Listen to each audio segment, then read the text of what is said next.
Best House of Chicken. Located siya sa MacArthur Highway, Bulihan, Malolos, Bulacan. Halos tapat lang siya ng Centro Mall. Ito yung loob niya. Ang laki ng space. Daming upuan. Tapos, malaki yung space niya sa loob. Kaya hindi ka na crowded yung lugar. Tsaka ang ganda ng ambience, malinis. Habang naghihintay sa order namin, ayan, picture, video. Yan yung lugar niya. Ganyan siya kaluwag. Nadaan lang kami dito actually eh. Tapos sabi ko try namin yung food. Ayan. Tapos, ayan. Meron siyang second floor. Hindi na ako nakaakyat. Sarado eh.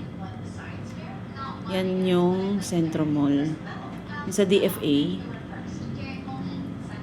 Yan. Tapos, yan yung Pure Gold. Yan. Habang naghihintay ng order, nabasa ko lang na yung Best House of Chicken pala ay na-establish noong 2018. Tapos, yung recipe is recipe nung lolo. Yung may-ari mismo siguro. Ayun. Ayan. Ito yung view sa labas. Ang laki niya. Tapos yan yung cashier nila. Yung mga picture, pakipost na lang para meron kayong idea kung magkano. Ayan siya. Tapos ang in-order lang namin ay one whole roasted chicken na 360 pesos. Tapos buffalo wings na may kasama ng rice and drinks, 200 pesos. Pag walang rice and drinks, 180 lang. Tapos macaroni salad na 50 pesos. Ayan, sa lasa,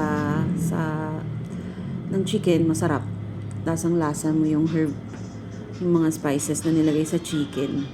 Hindi siya yung typical chicken na ni-roast lang. Tapos yung buffalo wings, ayun, panalo yun sa mga anak ko. Sobrang anghang. Tapos yung macaroni salad, medyo pricey, pero pwede na.